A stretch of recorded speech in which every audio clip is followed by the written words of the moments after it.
Good morning everyone. 8th క్లాస్లో మన యొక్క సెకండ్ చాప్టర్ ఏంటి అంటే cell the basic unit of life. So మనం చూస్తే సింగిల్ సెల్ ఆర్గానిజమ్స్లో సింగిల్ సెల్ ఆర్గానిజమ్స్ నుంచి మల్టీ సెల్ ఆర్గానిజమ్స్ వరకు ప్రతి ఒక్క దాంట్లో బేసిక్గా ఫంక్షనల్ యూనిట్ ఏంటి అంటే సెల్. సో సెల్ని ఎలా కన్సిడర్ చేస్తామంటే structural and functional unit of life. Structural and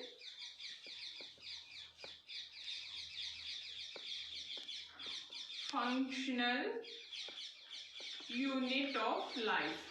so ఇక్కడ చూడండి అమ్మా, structural and functional unit of life అని చెప్పేసి ఎందుకు అంటున్నాము అంటే సెల్ అనేది ఒక ఆర్గానిజంకి స్ట్రక్చర్ని ఇస్తుంది, at the same time different kinds of ఫంక్షన్స్ని చేస్తుంది. సో లైఫ్ స్టార్ట్ అవ్వాలంటే ఒక స్ట్రక్చర్ కావాలి, at the same time functional units అనేవి కావాలి. ఆ యొక్క ఫంక్షనల్ యూనిట్స్ ఎక్కడి నుండి వస్తున్నాయి అంటే ఈ యొక్క సెల్ నుంచే వస్తున్నాయి. సో ఆ సెల్స్ ఏంటి అని చెప్పేసి ఇక్కడ చూస్తాం.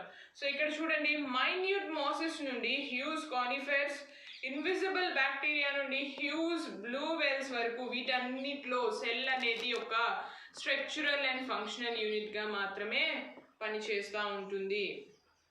సో ఇక్కడ చూడండి, సైంటిస్టులు వీళ్ళందరూ ఏం చేశారు అంటే మైక్రోస్కోప్స్ని ఇన్వెంట్ చేశారు.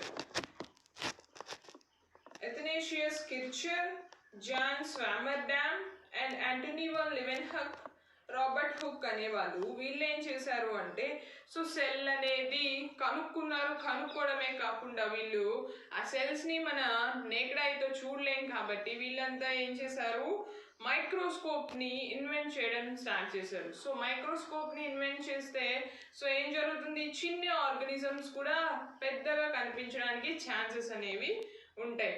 Do you know Antony van Leeuwenhoek in 1674 was the first human to see living bodies like bacteria, yeast, protozoa, red blood cell and the teeming life in a drop of water. He prepared several types of magnifying glasses and used his lenses to study both living and non-living things using under microscope. So ఈ Antony one లివెన్హక్ అనే scientist ఏం చేశాడు అంటే 1674లో బ్యాక్టీరియాని, ఈస్ట్ని, ప్రోటోజోవాని, red blood సెల్స్ని వీటన్నిటిని చూడడానికి teeming life in a drop of water he prepared several types of magnifying lenses.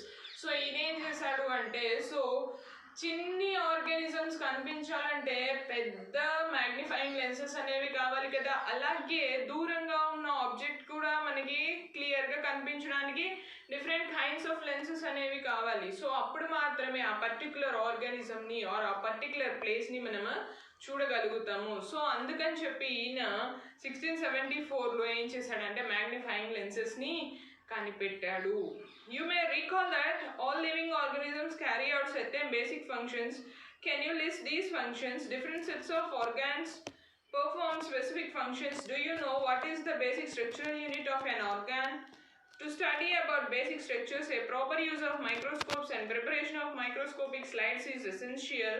You can revise the use of microscope preparation of microscope slide and staining technique from appendix 1 page number 11. So ఇక్కడ చూడండి అమ్మా, ఏమంటున్నాడు, ప్రతి ఒక్క living organism యొక్క certain basic ఫంక్షన్స్ని మనం తెలుసుకోవాలన్నా కానీ ఇప్పుడు మన యొక్క ఆర్గాన్స్ ఉన్నాయి.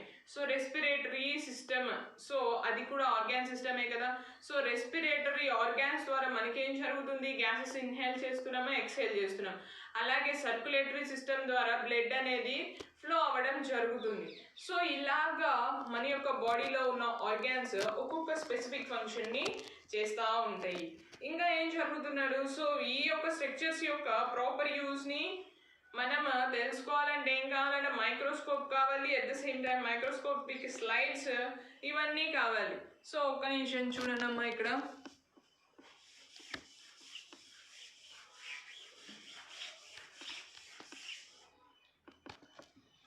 మనం ఇక్కడ ఒక స్లైడ్ని తీసుకున్నాం.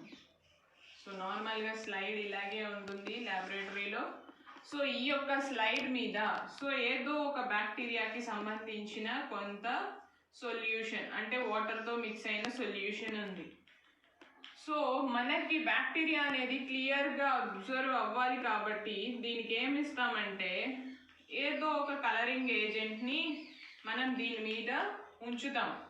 సో ఇదేమో మనం తీసుకున్న బ్యాక్టీరియా అయితే ఇదేమో కలరింగ్ ఏజెంట్ అన్నమాట. అంటే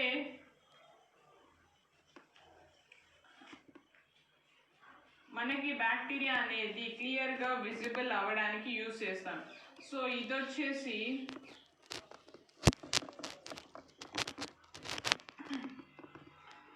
మైక్రోస్కోప్ ఇది వచ్చేసి ఏంటి అంటే కవర్ స్లిప్ అనమాట. దీన్ని ఏమంటాము? కవర్ స్లిప్ అంటారు. సో ఎందుకని ఈ కవర్ స్లిప్ పెడుతున్నాము అంటే సో ఇక్కడ ఉన్న ఈ బ్యాక్టీరియా కానీ స్టెయినింగ్ టెక్నిక్, దీన్ని ఇంకోటి కూడా ఏమంటామంటే స్టెయినింగ్ టెక్నిక్, స్టెయిన్ అని చెప్పేసి అంటాం. సో స్టెయిన్ అంటే ఏంటి అంటే కలర్ అన్నమాట. సో అయితే వీటన్నిటినీ తీసుకెళ్ళి ఎక్కడ పెడతాము అంటే మైక్రోస్కోప్లో పెట్టినప్పుడు ఏం జరుగుతుందంటే ఈ యొక్క బ్యాక్టీరియా యొక్క మూమెంట్ అనేది మనకి కనిపిస్తూ ఉంటుంది. సో ఆల్రెడీ మనం స్టెయిన్ ఇచ్చాం అంటే కలరింగ్ ఏజెంట్ యాడ్ చేసాం కాబట్టి మనకి కనిపించే ఆర్గానిజం క్లియర్గా ఉంటుంది. ఓకేనా? సో దీనికోసం ఏమేమి స్టెయిన్స్ యూజ్ చేస్తామంటే బ్లూ కలర్ స్టెయిన్ని, పింక్ కలర్ స్టెయిన్ని, నెక్స్ట్ పర్పుల్ కలర్ స్టెయిన్స్ని యూజ్ చేస్తాం. సో వీటి వల్ల మ్యాక్సిమం ఇవే యూజ్ చేస్తాం. వీటి వల్లే మనకి ఇక్కడ ఉన్న ఆర్గానిజం క్లియర్గా కనిపిస్తుంది. సో కవర్ స్లిప్ ఎందుకు పెడతాము అంటే ఈ యొక్క ఆపరేటర్స్ మొత్తం కదల్చకుండా యాస్టీస్గా అలాగే ఉండడానికి, అంటే ఆ బ్యాక్టీరియా కానీ ఆ కలరింగ్ స్టెయిన్ కానీ కదలకుండా ఉండడానికి ఏం యూజ్ చేస్తామంటే కవర్ స్లిప్ని యూజ్ చేస్తాం. సో నెక్స్ట్ చూడండి, discovery of the cell. It was in the year 1665 that Robert Hooke, a British scientist, observed the slices of bark, soft bark from oak tree under a simple magnifying device which he had made himself. So ఈ Robert hook అనే ఆయన ఏం చేశాడు? So 1665లో ఈయన British scientist observe thin slices of cork. So ఓక్ trees గురించి మనకు తెలుసు కదా. సో ట్రీస్లో ఉండే సాఫ్ట్ బార్క్ని యూజ్ చేసి under A simple magnifying device which he had made himself. So ఆయన కొరకు ఆయన ఒక చిన్న మైక్రోస్కోప్ అనేది, సో సింపుల్ మ్యాగ్నిఫైయింగ్ డివైస్ అనేది ప్రిపేర్ చేశాడు. He observe that the cork resemble the structure of honeycomb consisting of many empty spaces or empty box like structures.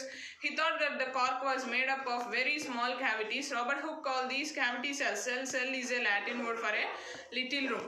So అయితే ఏం చేశాడు ఈయన, ఆ యొక్క ఓక్ బార్క్లో ఏదైతే ఉందో సో ఆ బార్క్ని తీసుకొని వెళ్ళి మైక్రోస్కోప్ కింద పెట్టినప్పుడు ఏం జరిగింది అంటే సో ఆయనకి హనీ యొక్క కోంబ్ ఉంటుంది కదా, తేనె తిట్టలాగా ఆ యొక్క సెల్స్ యొక్క అరేంజ్మెంట్ అంతా కనిపించింది. సో ఆ యొక్క అప్పటికి వాళ్ళకి సెల్ అంటే ఏంటో తెలీదు. సో అందుకని చెప్పేసి ఈయన ఏం చేశాడు అంటే ఆ యొక్క హనీ కోంబ్ లాగా కనిపిస్తున్న ఎంటీ స్పేసెస్ని ఏమని ఈ యొక్క స్ట్రక్చర్స్ లాగా ఉన్నాయని చెప్పేసి వాటిని ఏమని కంక్లూడ్ చేశాడు అంటే సెల్ అని కంక్లూడ్ చేశాడు.